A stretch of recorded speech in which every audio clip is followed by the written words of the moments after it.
I put the heating on before I came up as well. Oh, I've just started recording as well, so we've got off to a really good start. Harriet's sweating. I'm wearing a woolly hat, and that is mostly because lockdown's still on, so you don't need to see this mop. Harriet's put some makeup on as well, so we've come for this today, guys. We've come for you. But this is preparation in comparison to week one. This is good. Today, we're just going to talk about what we see as kind of like the 3 common things that people get wrong when they start out in the gym. And that's going to encompass both training and nutrition. We're going to kind of my laptop's about to die. We're going to kind of broadly cover or cover quite broad topics even. So any additional information, if you want to know anything in a little bit more detail, then please feel free to message me or Harriet. Both of us work under Steve Keen at physiquecoaching.com. Just send all inquiries over to me. So your engagement goes through. I like it. Yeah. So it's Steve at physiquecoaching.com or Harriet at physiquecoaching.com. Send them over. We'll be happy to help. So Harriet, fire us with the first one that we think is important. Point number 1 is going in essentially blind and not having a plan. And I think this is something we've both been guilty of in the past. Yeah. And probably, I think for me, in the beginning of my fitness journey, if you want to call it that, I thought that essentially variety was the spice of life, and you could do a different workout every day and you'd be sweet. And I think to some degree you can be, but there are huge merits in having, especially I think, a training plan and a level of structure so that you can start to assess your own progress and then kind of reflect on it in that way, like regardless of whether you have a coach or not, or whether you want to change your physique in any huge direction. I actually think just going into the gym, even with a plan of I'm doing lower body or upper body today, and not doing what I used to do, which is literally stroll out onto the gym floor, having a great time, headphones in, and go, what am I going to do? Oh, so many people Nothing whatsoever was planned. I think that's why so many people fall into like anxiety with the gym as well. That's the perception I get, is that people walk around a little bit aimlessly, and you're obviously surrounded by people that you perceive as in really, really good shape. I mean, I remember first walking into the gym and being like, everybody in here is stupidly jacked, even the cleaners and everyone. I'm just like, everyone, they're all wham. And then you kind of start to be very, very aware of yourself, kind of standing there, not too sure where you want to go, not too sure what you want to do. But this is the fundamental path of progress, is that 1, we have something to assess previous performance against. So if we know what we've done, we know if we're progressing, which is one of the most important aspects of what you're going to do in the gym. And you also know where you can correct if things actually do go wrong, because you're not going to know if your bicep curls have increased, if your hip thrust has increased, if your squats increased, unless you, 1, have written down what you did the week before, unless you, 2, have a Rayman-like memory. But I can barely remember where my bloody locker is, so that's probably not going to be. Got a clue, so yeah, that's not me. I can't remember those sort of things. And this gives you the ability then to kind of go in and be like, okay, so my squat hasn't improved for 3 or 4 weeks now. Maybe that is that I'm doing too much work. Maybe that it's that I'm not doing enough work on that muscle group to actually cause progression. And this is where having a kind of map lays all these things out for you. I mean, Harriet, when did you start to get a plan in place for what you was doing? Don't say when I started. When I got in touch with a gentleman called Steve Keen. Oh, okay, you're good. And again, that's Steve Keen at physiquecoaching.com. It is. Yeah, like prior to that, I did write some workouts, but it would be very much what I want to do chest and back, and I used to do a lot of like chest and back supersets and stuff, and that was probably the first time I started to have like a level of structure. Yeah. But even so, I wasn't specifically training, body parts twice a week or more. Like frequency wasn't really a thought. I used to do probably somewhere between 3 and 5 sets, and it was all very much measured on that day. Never wrote anything down, or rarely. So never really had a clue. Like every now and then I'd dip into moves again, and you'd be going, oh, you stand there scratching your head going, what did I do on this last time? But then because it might have been 3 or 4 weeks since you did that move, you then try and deadlift the same weight, and you realise you've absolutely effed but also it. like you're more susceptible to if you've just had a terrible day as well. Like if you've had a terrible day, you're not going to want to come in and lift anywhere near what you could do. No. And you might need a little prompt. Like you're not always going to be able to lift at the top end of what you can do. That's not realistic. But if you want to be able to achieve consistent progress, you need to kind of have, I see your training book as like a little bit of a prompt. He kind of nudges you in the right direction. It's like a training partner. Gives you a little bit of a nudge in that right direction. I think when I first started as well, I just pretty much did biceps and chest like 3 times a week because I forgot that I'd done it. I was like Tuesday, bicep and chest. Thursday, what did I do on Tuesday? I can't remember, bicep and chest. And then Saturday, did bicep and chest because I was going out Saturday night. So everybody's done that. I've even done that. What do you mean? You trained chest and biceps? No, but like the whole I'm going out tonight, so you'd bust out a few press-ups, bust out a few dumbbell curls because you know the afternoon show. Absolutely been there. Fantastic. I thought it was just me. All right. No, the amount of guys you can watch in the gym, Saturday afternoons in a gym are amazing. It's just full of guys training chest and arms. It's brilliant. Yeah. Like David Attenborough could fully perform a nature show in there. Yeah, absolutely. I know.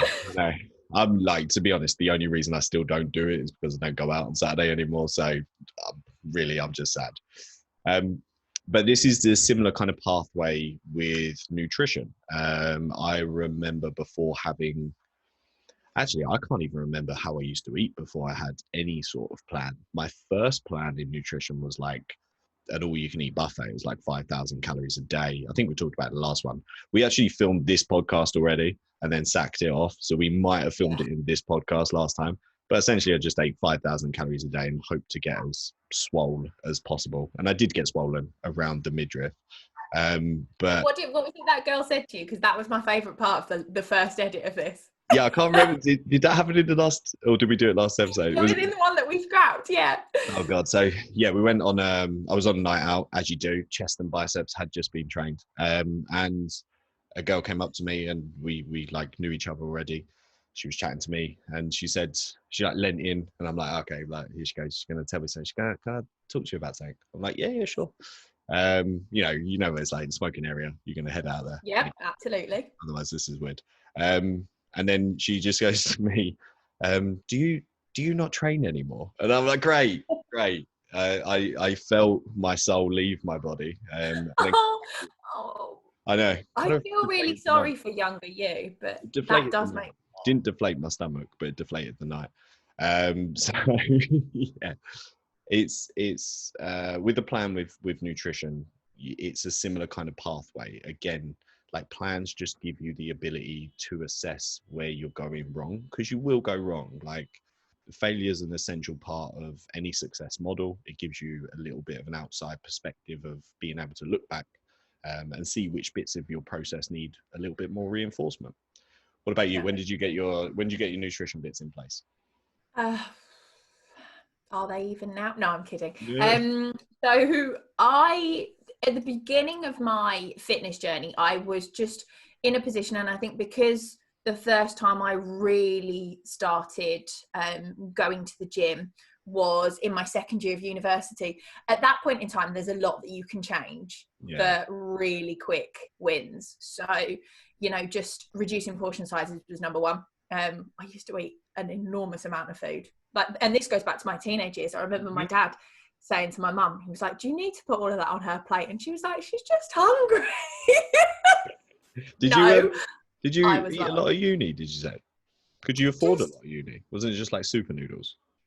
No, I was really good. I think I worked in a pub from the age of 12 in a kitchen. So I'd always been relatively okay at cooking.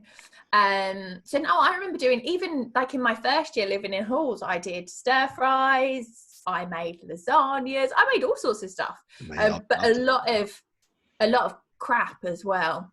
Like a lot of chocolate. I used to get obsessed with, you know, like Sainsbury's do, like those boxes of miniature like bakery things. I used to buy, because they're always on offer, 2 boxes of like the mini cornflake cakes a week. Oh, I used to love that. I used to put those with a whole pot of yogurt, you know, like 500 grams of yogurt. And I used to put them in, so it was like a giant Muller corner. Oh, amazing. Little vanilla drops. Little vanilla drops inside. Yeah. There you go. And then, Oh. or alternatively, now, because I'm healthier, fitness, all that stuff, I'm gun fingering at the camera that you can't see. I now coconut yogurt in a fruit bowl. Try it. Love it. Okay. Tag me on Instagram. Tell your friends. Follow Steve. Okay, cool. Noted. Right. Anyway, carry on. But yeah, so that was kind of step number 1. And then step number 2 was pretty much just skip lunch. Good. Yeah. So yeah, none of it amazingly ideal. I think I remember, I presume I must have used MyFitnessPal, like at least when I trained to be a PT, and I got my first Fitbit just before I qualified. I think I used to track on the Fitbit app first. So yeah, then that was when I then started tracking calories, but also then started paying more attention to protein. That was very much off the back of studying. Before that, I remember having like a lot of salads for lunches at work, like that we'd take, and everybody at work used to turn and be like, oh, what have you got? Like to the point where my old boss used to come and sit and pick carrots out of my lunch box because that'd be the thing she wanted to eat, but no protein in it. That's another big point though as well, like tracking, like having a plan, and then kind of getting into that tracking mentality forces you down different avenues. Like you would have started, I assume, the same as me, looking at calories. Then you end up going on to protein and trying to nail that. And then if you're feeling really fancy, you end up going on to carbs and fats. And then you quickly come away from carbs and fats because you realize it doesn't actually matter too much anyway, unless very specific needs. But you get the ability to be able to go into each of these areas and start assessing and seeing where your next bit of progress is going to come from, which is, again, very, very important. So not having a plan for beginning in the gym and having a plan for nutrition. It doesn't have to be the perfect plan. It's not going to be the perfect plan. And the perfect plan probably wouldn't serve you very well as a beginner anyway, because it would just be a bit too much for you and you wouldn't be able to execute it properly. But having something that you can fail at, learn from, and then reinforce the process going forward, super important. Hadia, number 2. Neglecting the basics. That was really nice there, that little trader. We did really well. That was like a 10. I like that. Well done us. Anyway, yes, so when we talk neglecting the basics, we're kind of coming from the perspective of not understanding the principles of either training or nutrition. So kind of off the back of point number 1, not having a plan, you can then also fall very quickly into picking a plan that has been written for an athlete or somebody similar, a bodybuilder, anything that you can kind of get off the internet and go, yeah, I'm going to follow this. So you're kind of going from 0, which is where a lot of us start, not really doing much exercise, then one day having this epiphany of, I'm going to join a gym and this is going to be a new me, normally somewhere around January the 1st or, any Monday. So then a quick scroll of Google or Instagram now. God, I forget sometimes that Instagram exists. Like I remember when my only concern was you'd go on Google. Yeah. And now I have to remember that there is a world of fit pros. Oh, and that you can't. Do you know what they should actually add to Instagram is like a subcategory of being able to like search people's like posts, like when they're talking about certain things, because obviously you can't do that. So, but like the basics.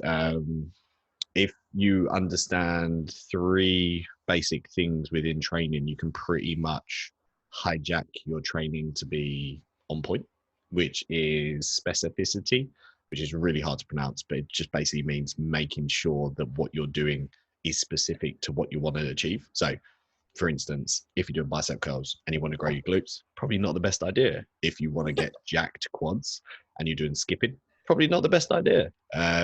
So making sure what you want to do is specific to you. Then you got fatigue management. Well, then you got Yeah, we'll go fatigue management. You got fatigue management, which basically just means that you make sure you're not doing too much, which again is a really, really common one when you first go into the gym. No rest days. No rest days. And you get overexcited about DOMs and you're like, right, every single thing. No pain, no gain, bitches. Out. Like you're fully dommed. Dom is everywhere. Dominic, dominoes, all of it.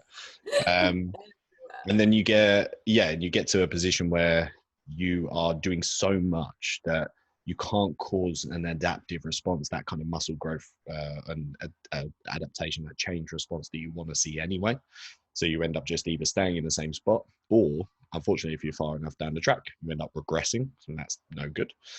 And then the last one is making sure there's some sort of progression to your training. So progressive overload. And again, that just means that you're working hard enough. It doesn't have to be, I think progressive overload when you very first start the gym gets really misunderstood. Actually, Harry, when you first started the gym, this would be a good reflection because I know I definitely did. When you first started the gym with progressive overload, did you think that it meant that you had to purposely add weight to something that you was already struggling with the week before, and you had to try and up that weight to then beat the next week every single time? I feel like I've just been called out on my previous leg press performance. Literally, yeah. I remember when they first put the incline plate press into True Gym, and we were like kids in a sweet shop, and just used to do sets that basically went like, you'd warm up on 50, then you might do 70, then you'd do 100, then you'd do 110, 115, 120. I must have done about 8 sets of leg press. Absolutely, Christ knows what my depth was like. It was probably horrific, but just also for the ego of being able to go, I can leg press 150 kilos. And it's weird, isn't it? The things you get into when you first start the gym are really weird. I used to do a lot of well, not only do I feel like I've actually wasted a huge proportion of my life doing circuits and burpees just because I thought that was going to get me to where I wanted to be, and this is why I'm so passionate about people finding a training style that they love, because I feel like I talk all the time. I'm like, I hated my first year, like 3 years in the gym, and everyone's like, why are you now a PT? I'm like, because I found what I enjoyed, and I want you lot to not make the same mistakes. But, oh God, I've lost my train of thought. You basically, like, you was just outlining specificity there, like literally. Yes. Yeah. Why? People do it all the time as well. Like they'll go into the gym, they'll be like, "Yeah, I really want it," and they'll pull up a person that they want to look like, and you're like, "Okay, they're quite heavily muscled." And like, "Yes, I'm thinking about doing this," and it'll be like hill sprints and burpees, and you're like, "They don't do that." Even if it says in Men's Health they do that, they don't do that. They maybe do that once in a while, or they've done that for the Men's Health magazine purposes. But where was we before that? Progression. So progressive overload. We definitely get into this element of thinking that we have to purposely move up a weight or purposely move up something. And it's not so much that. Progressive overload is going to be that you make sure that you're working at the top end or near the top end of what you can do as a beginner. That's fairly easy. That's pretty much anything. And then you just make sure that that is moving upwards. So the top end of what you can do is moving upwards as the weeks go on. If it can't go up, which you've got to be doing something pretty crazy for that not to be able to happen. But if it can't go up, chances are you're probably doing a little bit too much. And that's where you go back into fatigue management and you go, crap, doing a bit too much. I'm not progressing. If you nail down those things, you're making fantastic progress in the gym. You could pretty much do whatever bloody training plan you wanted. You could do press ups, pull ups, some barbell squats, and maybe some like bicep curls and some glute focus work, and you would make insane progress for a long, long time. Cool. And then same thing on nutrition.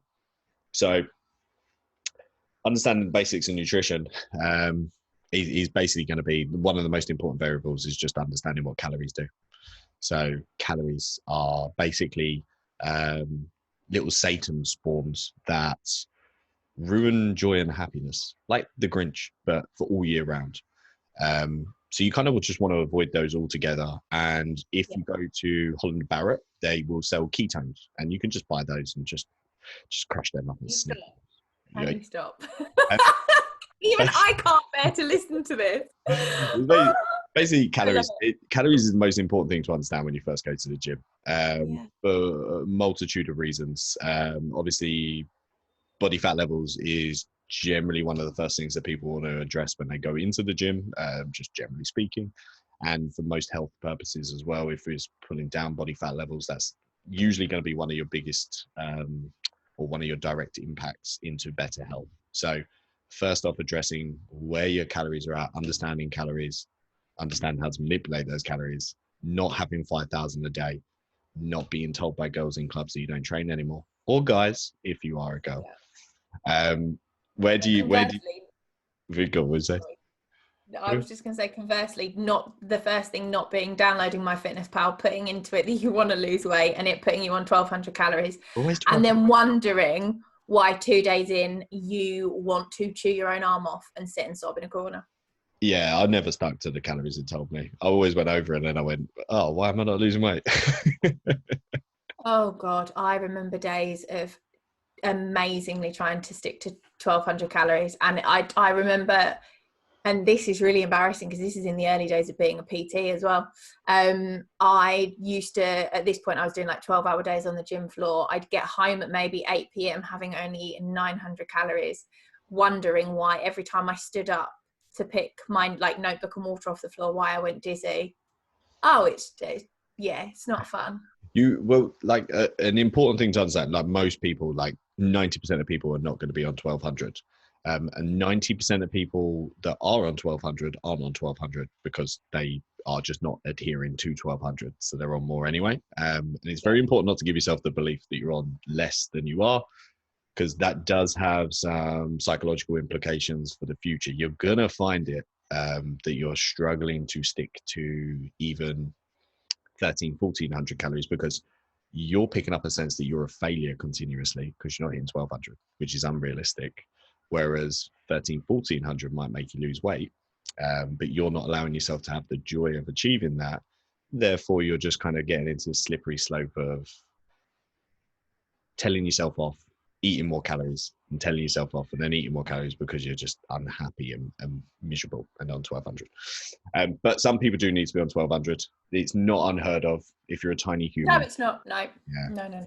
If you are small and you are very sedentary, there is a chance that you might need to lose weight on 1,200. It can happen. It's just understanding that.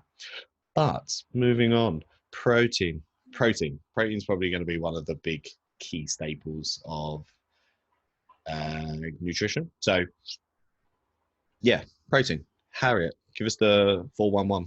I think that's the saying. That's not a saying, is it? No, I think it is. I don't know if that's an American thing. I'm not sure. So from a government guideline position, I think their stance on it is 0.8 grams per kilogram of body weight for optimum health. Yeah. But like everything the government says, we take that with a pinch of salt. And in terms of your training performance, we can work realistically with anywhere between 1.2 to 2.2 grams per kilo of body weight. Some people will work better sitting at higher ends. Some people will work better sitting at lower ends. But ultimately, protein is not only fundamental for growth and repair of muscles, but also it's the most satiating macronutrient. I feel like this is the phrase I say the most regularly. Like if I had it's even so 10 important. It's so important, yeah. All the time. I bang on about it. I think all my clients will be listening and going, here she goes again. How many people, when they first start the gym, just end up eating a couple of chicken breasts and having a protein shake, and they're like, right, I'm doing the protein thing because the protein is the thing. So or come to you and go, what's protein? Is it just meat? And the general understanding is literally your only option is meat. And I think that's another huge misconception. I think this comes back to the stereotypical view of bodybuilders only eating chicken, rice and broccoli. Yeah. 4 meals a day and that's it. But protein's hugely important. And I think if you can kind of get your head around that in the early days and learn things like aiming for even if you don't track, you don't weigh it out, even if you aim for a serving of protein 3 to 4 times a day, a serving being say anywhere between 25 and 40 grams, which could be a chicken breast, a scoop of whey. 25 and 40 grams of like protein total, she means, by the way, not like 25, 40 grams of chicken, because that would be like, No, sorry. That again, no, that's really common, isn't it? People are like, oh, is that what I mean by protein? And you're like, no, like the protein in food. Yeah. Which will be like, I think there's about 30 grams of protein per about 100 grams of cooked chicken. Cooked? Who does it in cooked? That's odd. Do you do it cooked? Me, only because I roast a chicken every week and then like shred it, chuck it in a box. So Harriet, let's just give a little background story there. Harriet lives essentially in a farm next to Buckingham Palace. So she's a bit fancier.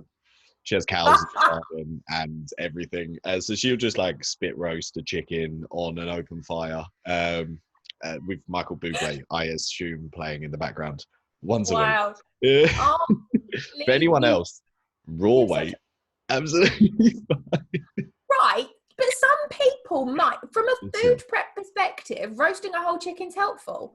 And yeah, if you're cooking, the problem I find is if you're cooking for more than one person and trying to portion it out, sometimes it's easier dealing in cooked weight than 100%. Raw.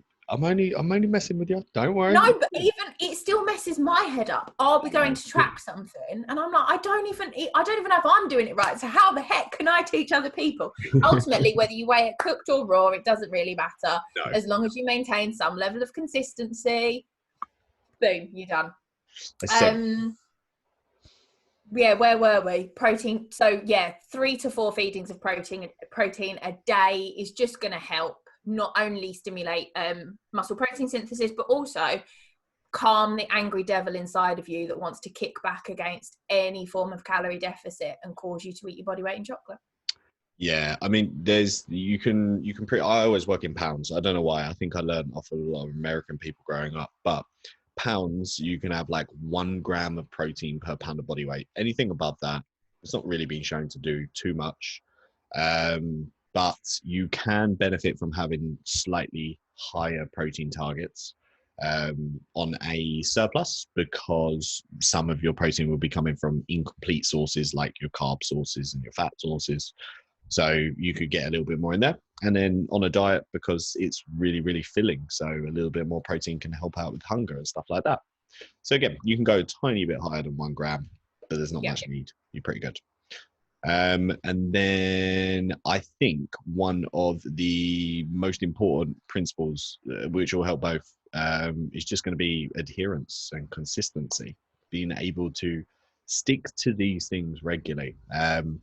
Perfect example, I used to have when I first started anyway, I used to have like the cheat day Saturday. And I remember there was a picture of I don't know why I put this on Instagram, oddly enough. I was happy. I was proud of it. And then there was a picture of like a kitchen side full of like toffee crisps and like just ice cream and all these things. And I took a picture and I said cheat day, obviously. I think I put cheat in capitals. And then eating all that and eating all those calories on that day is essentially going to take your weekly total caloric amount to a much higher scale than if you were consistently eating the same all throughout the week. So a lot of people fall into this trap, and at the time I was dieting, so a lot of people fall into this trap of dieting. They'll say that calories aren't working for them, and again, this can be like the 1,200 calorie misconception. People think they're on 1,200 calories. Saturday rolls around, they're on 2,400 calories. We divide those calories, those extra calories, back up through the week, and you're on like 1,100 calories on average. So consistency, super important with that. The least sexy words in the fitness industry: consistency and adherence. Oh, and then add in patience as well. It's like the 3 pillars that nobody really wants to talk about, or rather, in my world, we talk about it, and probably in your world now you do. But 5-6 years ago, nah. that and Bulgarian split squats, the most unsexy words. Bulgarian split.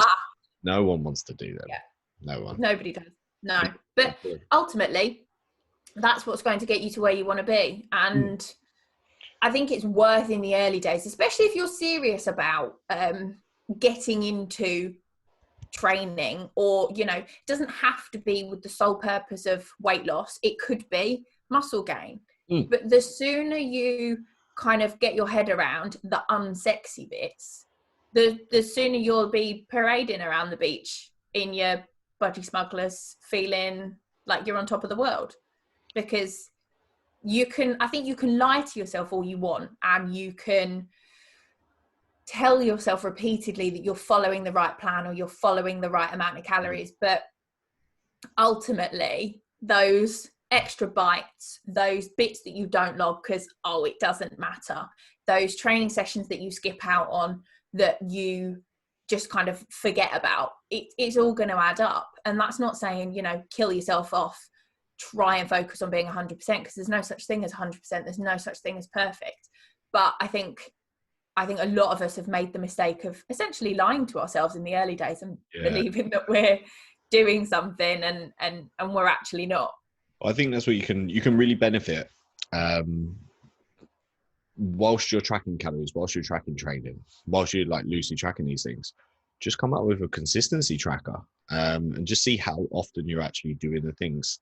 We're actually going to go into that in the next point a little bit, but see how often you're actually doing the things that matter. So how often are you sticking to those calories? How often are you hitting that protein? How often are you doing those workouts?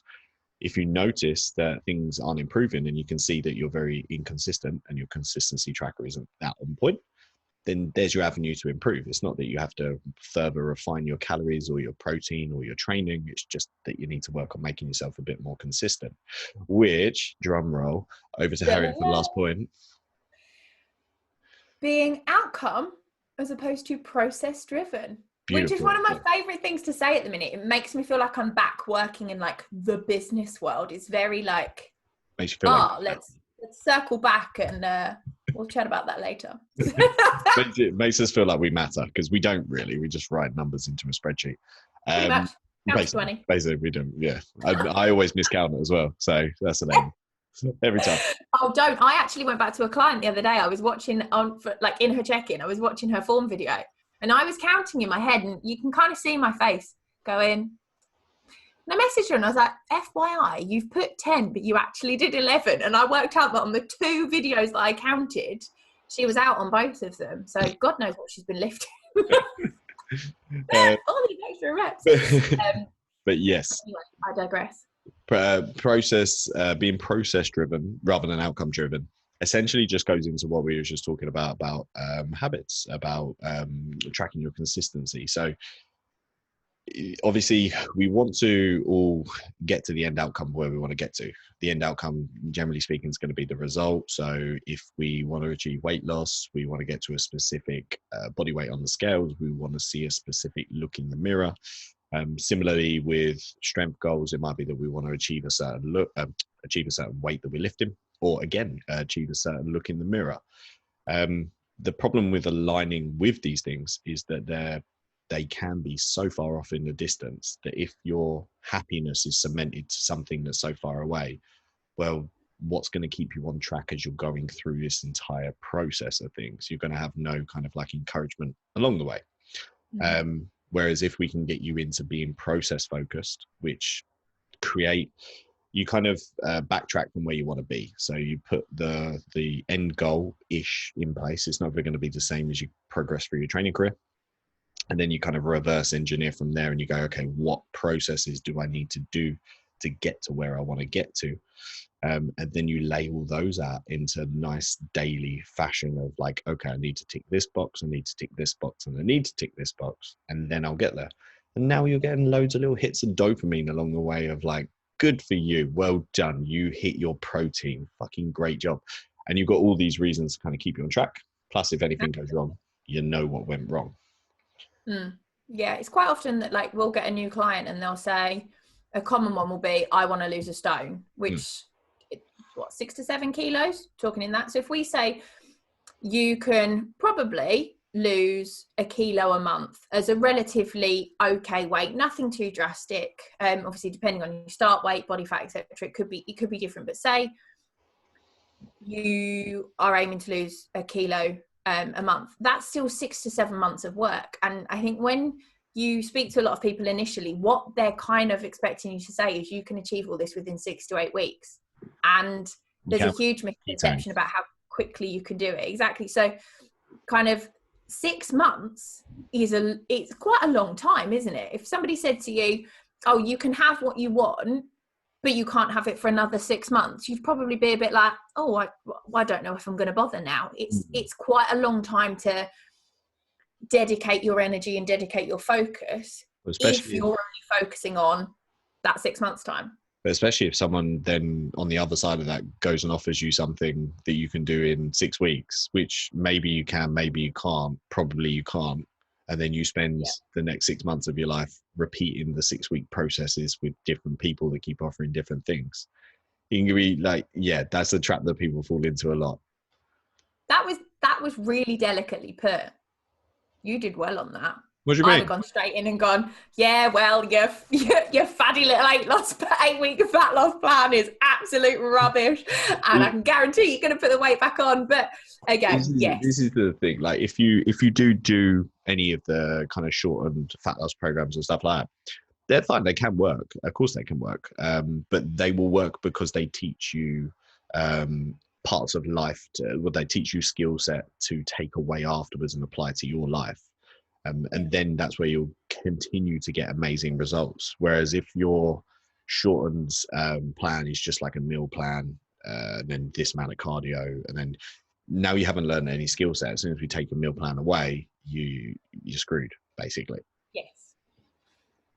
So, yes. Perfectly said. Oh, thank you. I'll try and mediate Harriet wanting to set fire to that. I want to set fire to Herbalife just in general.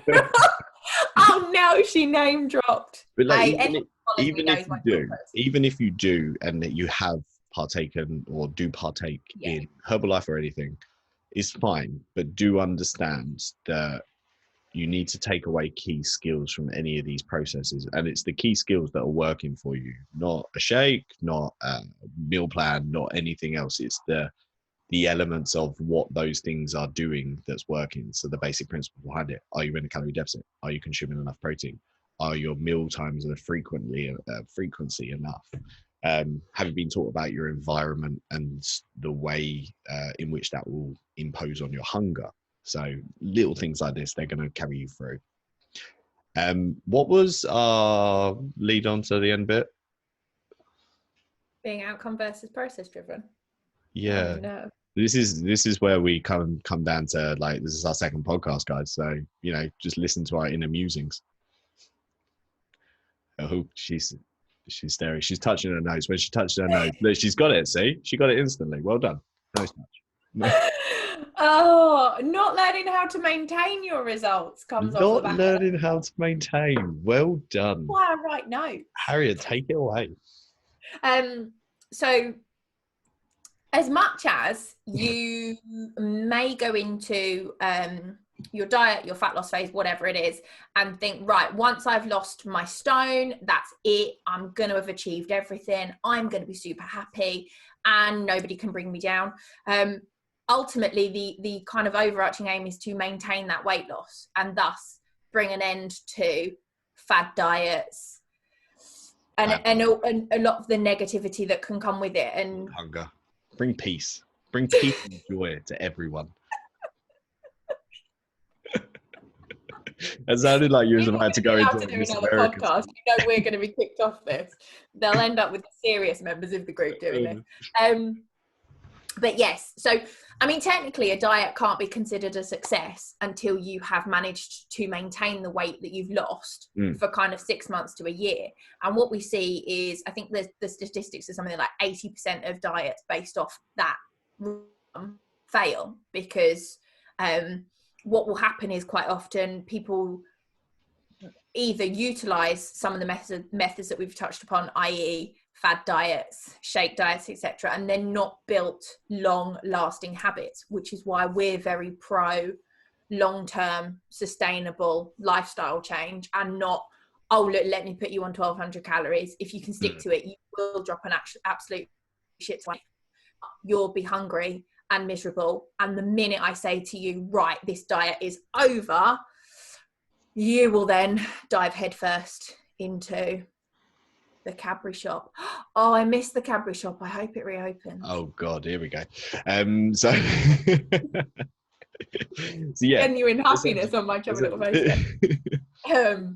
It's got to be a learning process. Like in any kind of anything you undertake, if there's a huge learning element to it, then you're probably going to do pretty well. Because obviously the anchoring point to you completing your end of your diet is that kind of goal, that end deadline, that place you want to get to. So if you're following a really, really rigid, low calorie meal plan, whatever else, getting to the end outcome can be doable because you might be posting on social media. You might be doing a competition, you might be doing whatever, and that's a really, really strong anchor for you to kind of stick to. But what happens then when that anchor gets taken away? Calories are allowed to be higher, but you don't have any skill set to keep you in place. Obviously, we're just going to go back to old habits that are then going to be exacerbated by the fact that we're hungrier. We're probably going to have a worse relationship with food rather than a better one. And then weight will probably, maybe, possibly. That was a lot of, is it verbs? Adverbs? Is that adverb? I don't know. Don't ask me. I think it's for adverb. somebody that studied English. But we're going to end up putting a lot of weight back on, if not more. And then you're going to feel worse because now you've just completed a diet, which has kind of put you into a little bit of a tired state. And now you're back up in body weight. You're not ready to diet again, but you're feeling also pretty darn not good about the way you look and so forth. And the cycle kind of continues from there. Yeah, this is why the rule of thumb I say to clients is, even if you're on a diet break, even if we push you back up to maintenance and we want to just hang fire at maintenance for a bit, the principles to your fat loss diet are the same as the principles that then should inform your maintenance diet. And to some degree, they're then the same as the principles that should form your massing diet, because ultimately, there's the doorbell, you want to tick off your protein consistently, your fruit and veg, your daily movement, etc. And then ultimately, when you go up into maintenance or a diet end, you just have a bit more flexibility. Things like you can increase your portion sizes of your starchy carbs that perhaps you might not have had as much of when you were dieting. And yes, you can include a bit more chocolate or the odd takeaway, but you can't be doing it day in, day out, and you can't be doing it across all 3 or 4 meals, because you will just end up worse off and probably poorer financially than you were before. Yeah, there's a really hard concept with nutrition, which is like, you can obviously eat whatever you want. Of course you can, but Absolutely. you shouldn't eat everything you want, because that's a downward slippery slope. And there is a really big difference in understanding those two things, because your natural hunger signals are going to be a little bit misguided by modern day life. Obviously, food advertisements, things like this have got very, very good at capturing your eyes, capturing your attention. And if we are to believe our hunger signals like they would have been very, very useful once we was back hunting food to now, they're probably not going to be as on point as they used to be. And we're probably going to be getting dragged around a lot more. And we're probably going to get made to want to eat and overconsume a lot more often. Anyway, that was the end of our ramblings. So, Harriet, thank you for having me. Thank you. No, thank you. Don't be silly. Thank you. No, thank you. That was cute. We're going to wrap it up there, guys. I've got to get on to another client. Harriet has to check who's at her door, and then we're gonna see you next time on Physique Coaching, the podcast. Side hustle. I love it. Work See you hard. later.